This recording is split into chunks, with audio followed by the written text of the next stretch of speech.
Well, hello, folks. I'm L.A. Little, and this is your daily NeoTA wrap. We take a look at these markets, and we do it from a neoclassical perspective. Each time we ask ourselves what happened today, and what does it tell us about the coming ones. I do this show 4 times a week, Monday through Thursday, broadcast at or before 10 o'clock Eastern Time. It's archived on YouTube. You can get it there anytime, any place. It's under the channel L.A. Little. And I welcome you to, come over to the NeoTA TV site. You can pop into here. Of course, you can get to YouTube from there, but you can also ask questions. I try to answer any and all questions, whether they be about stocks or anything else.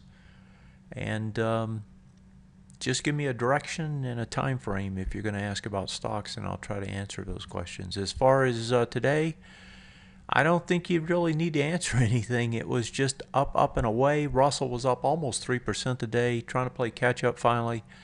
And just right across the board, big, strong gains once more. These V-shaped rallies, when they get going, folks, they're an amazing sight to watch.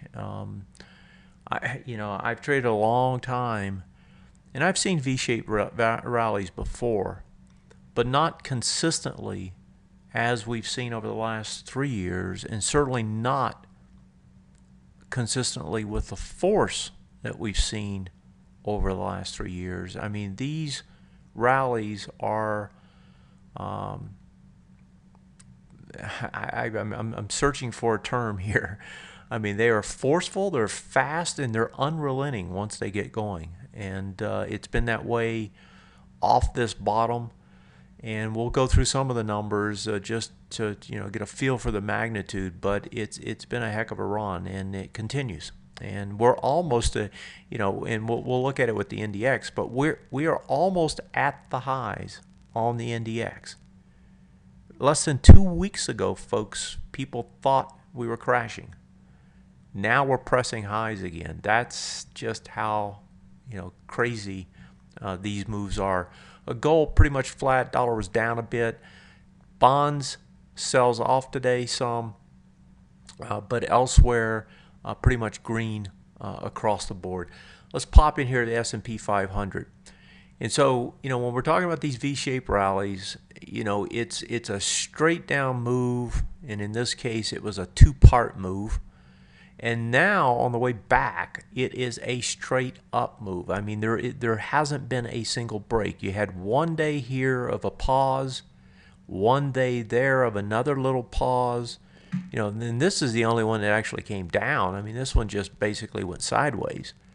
And then today, up, up, and away. Here we go again. We're breaking a swing point high today. We're attacking the next one. And the only thing after that, folks, is the highs. Now, this break today is going to transition the trend to sideways, and we've already known that we were sideways for a while now. Now it's going to become official. And if we go a little bit more tomorrow, we're actually going to go back to a bullish trend on the short-term time frame. It will still be intermediate term time frame sideways. And that's because of where we are and the way this thing broke. It's got to get over the top. 1, 2, 3, 4, 5, 6. If we don't get over the top this week, then we will have a chance of, once we break those highs, if we do, going back to bullish. But on the short-term time frame, we definitely have a fast and furious move back, and have the potential to go back to bullish after being bearish 2 times over less than 2 weeks ago. There's really nothing, I was looking at it today, there's really nothing here to measure against at this point. I mean, you've gone over all the highs. You've gone past, well, let's do it a different way. You've gone past, this should have been, probably into here, should have been the range. You pop right over it like there's nothing to it. Yeah, there's no volume on the way up, but it doesn't matter. As long as the price keeps going, people are still willing to pay, then price is, going to go higher, and that's what it keeps doing. At this point, where do you draw a range? The only thing left that has any significance is the high now. And it looks like, eventually that's where it wants to go. Is it going to get there immediately? I don't think so. I've said that before. I still say I still say the same thing.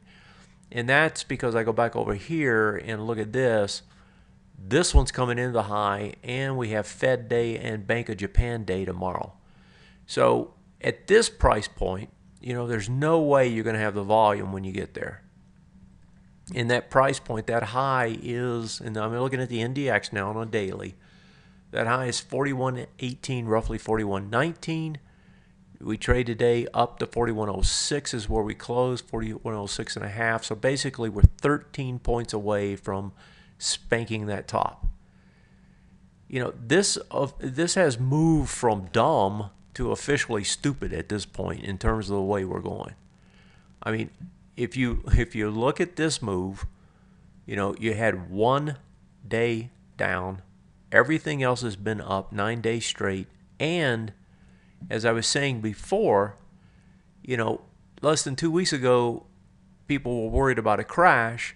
Now, 37 to 41, we've gone 400 points. 400 points, count them, in 9 days on a major index. That's beyond stupid. What else can I say? There's really nothing else to say. So you go down, you go back up, V shape. Yeah, and these things usually make new highs. So I suspect this thing's going to try to clip it tomorrow before the Fed speaks. And so that, when I look at it, that's the target. This one's probably going to clip it. And with the Fed news coming out, I would think at that point you get some sort of a pullback finally. So you're going to come up, you're going to pop this top probably, get the Fed news out. Maybe they close at new highs tomorrow, but either tomorrow or Thursday, I would think that you're going to see this thing at least start some sort of a retrace after what has to be one of the most voracious type moves higher than I've seen in a long time. So that's the NDX. That's the one that's, I'm looking at and saying, okay, it looks like that's the one that has the target on its head.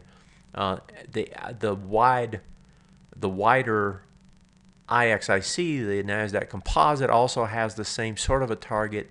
It's a little bit farther up, 46.10. We close at 45.64. The top is at 46.10, so you can see it's quite a ways to go.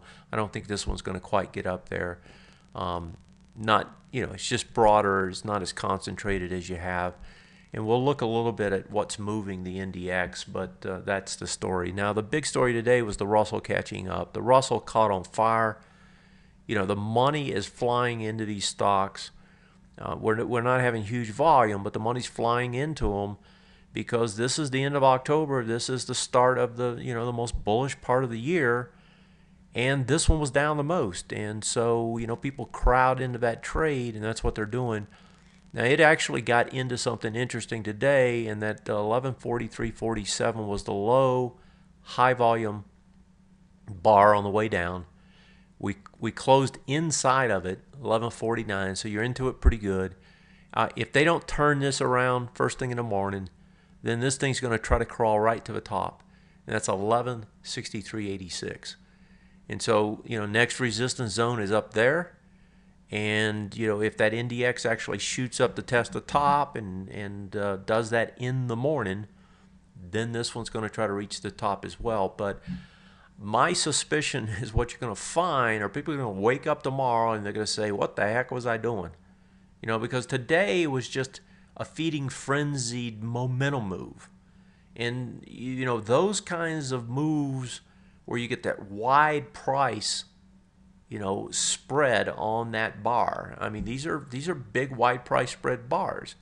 When you get that kind of a move after an already extended move, and remember, this had already done an ABCD structure on the way up, right? We came from here to there, And then we went ahead and finished off an ABCD structure. It was actually a little bit higher, it's about up there. So that move, now you've extended past it, right? So you're really starting to stretch it.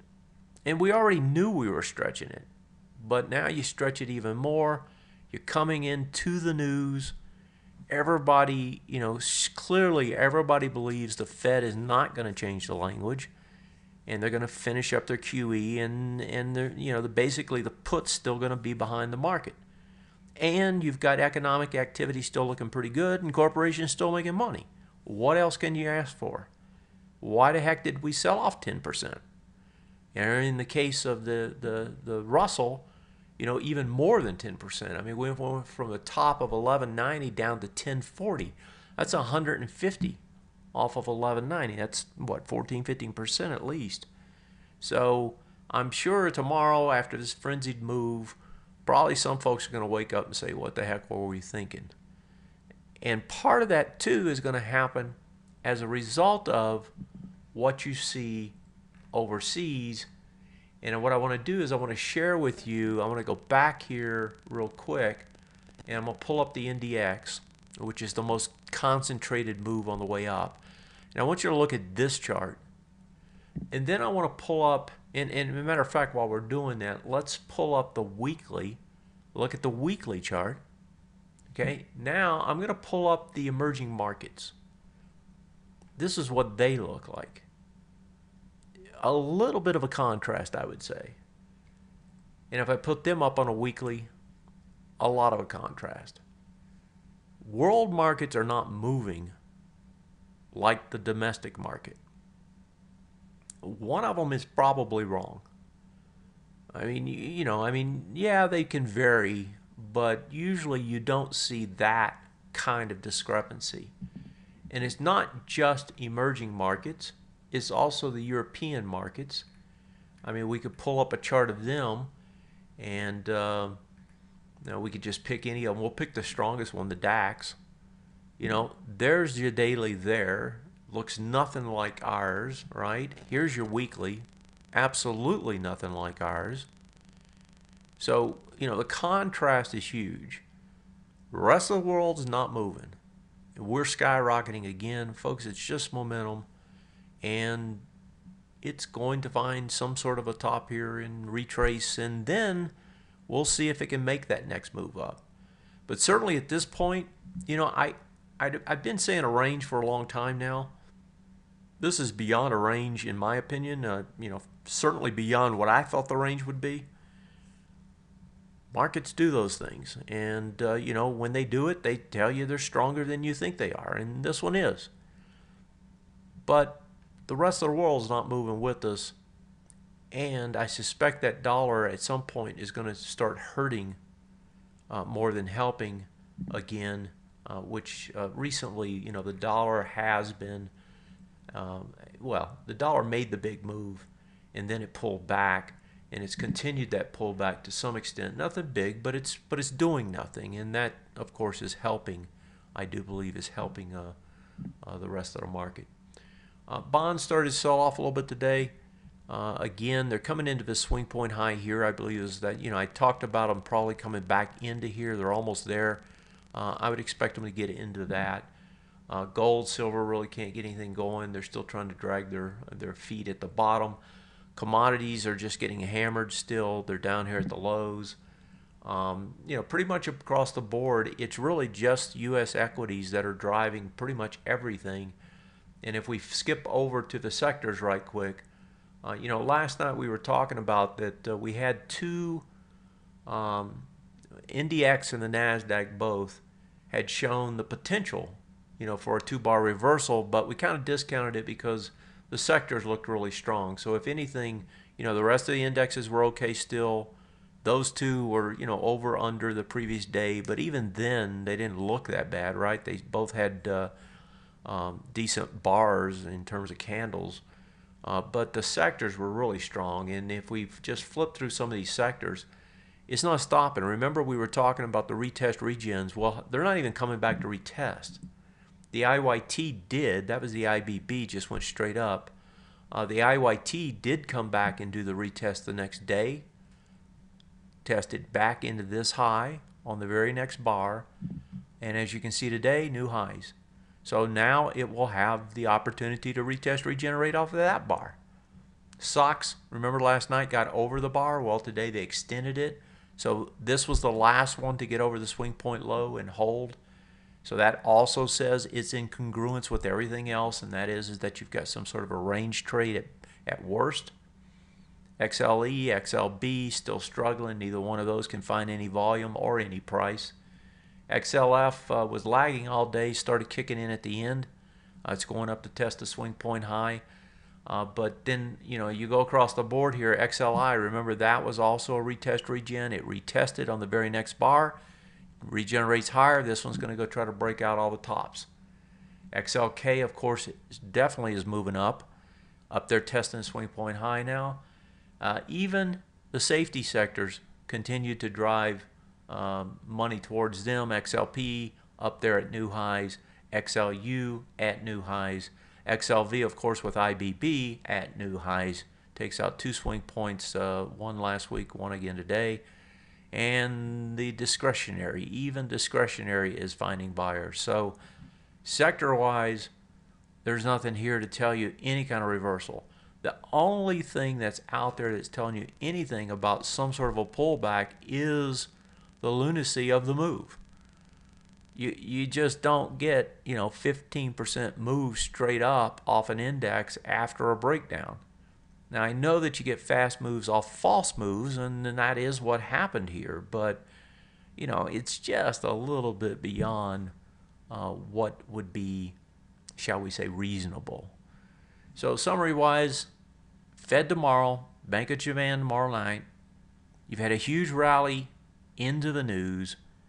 You got to think, even if you pop the top tomorrow on the news, you're going to see a pullback as a result of it. So that's still where my head is, even in the face of this big rally.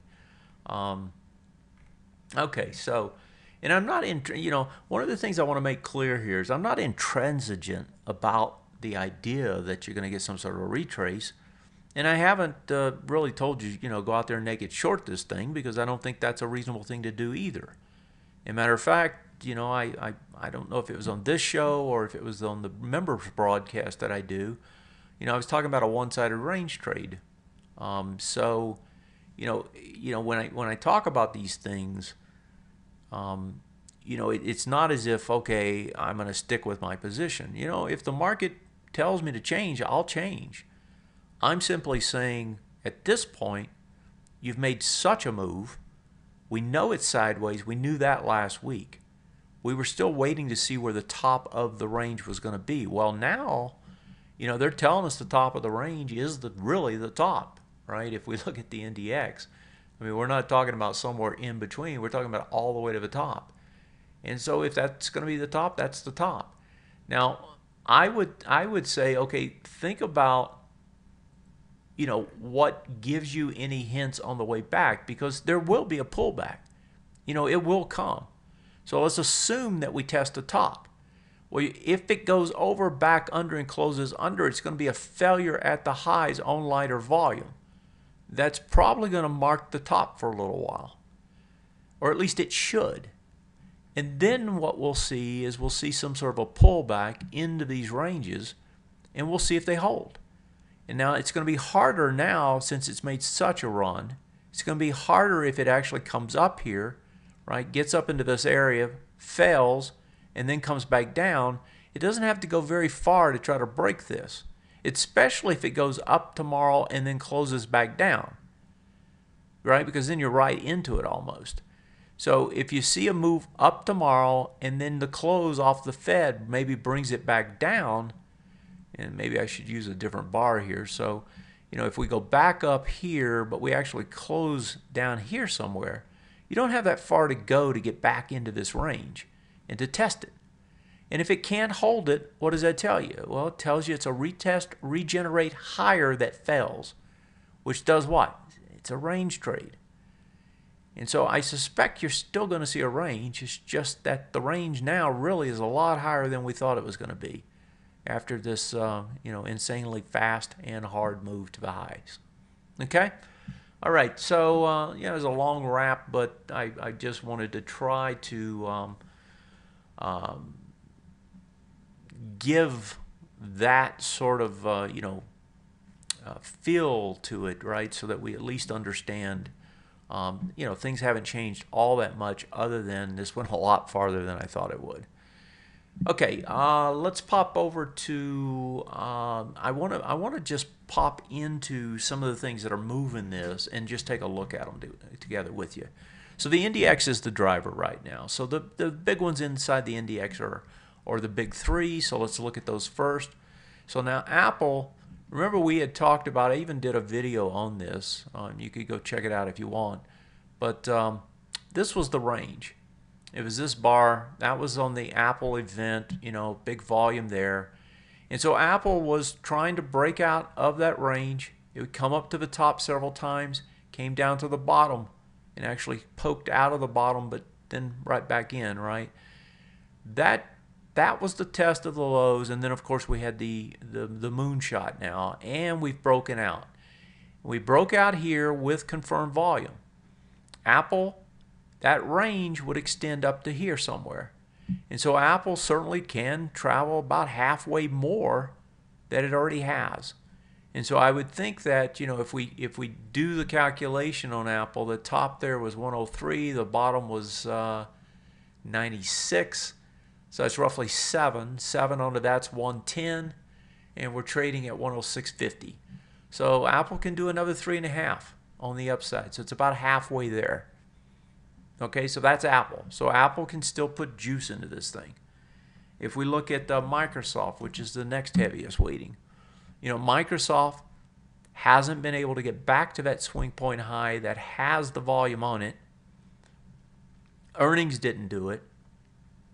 It popped up on earnings but then sold off, but it had okay volume there, so it's going to try to test it again. If it gets over this, then it can test the top as well. So Apple, kind of a mixed signal here. It looks like it is going to test this top one more time. If it gets over it and stays over it, then it can go all the way to the highs.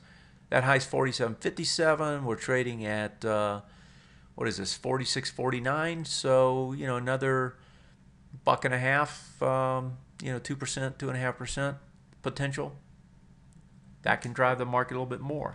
The last one is Google. Now, Google sold off on earnings. That's this big spike down, left volume at the bottom. But it has climbed all the way back up. It's coming into a swing point low here, 567.45. It's trading at 558, almost 559. So that one actually has maybe another 0.5% or so, another 1% maybe that it could get up. It's testing on a high here. It doesn't have the volume. I suspect this will be the first of the big three to roll over. This has, if it does it, this actually has an ABCD structure now set up to take it even higher. So if Google really wants to get some juice going in this this crazy market, that would be the move. And maybe it could really do something. But I suspect it's going to have more trouble than the others, given that it sold off on the earnings. Let me put up Google here on the weekly, and it's coming into the big bar down 555, closes at 558, almost 559. That low was 567. Yeah, I mean, it could get up there. So, the big three actually could still put some more juice into this thing over the next whenever there is a pullback, these guys can still put some juice into it, I guess is the way to say it. The other big ones, of course, are IBB, the biotechs. So that's a big or decent sized weighting. Gilead came out after the bell, sold down. That will be a retest regen tonight. Another one that sold down after the bell was Facebook. That one sold down about 10%. It looks like that's going to take it down into these lows, these high volume lows down in this area.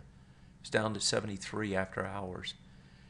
And we'll test this big spike up bar. So that will be the test tomorrow here. It's not a huge weighting, but it's a decent size weighting in the NASDAQ NDX. The other one, of course, is the SOX, and we looked at it earlier. And even though it doesn't have much juice, it can get up to this bottom of this bar, which is 86. So this could be another buck and a half, another 5%. I mean, another 0.5% or so. So a little bit over that, another percent. So there is still enough room here, as we were talking about with the NDX popping the top. There is enough room here for those things to drive it. So that will probably be where all of these drive to, if in fact the NDX gets to those highs, and I would expect they all try to pull back from there. The big three, though, to me look like on a pullback they can push again. So yeah, I could see this market actually letting the NDX get to new highs eventually, and the other indexes go back to their highs and make their ranges the tops. So I can't be that negative looking at it.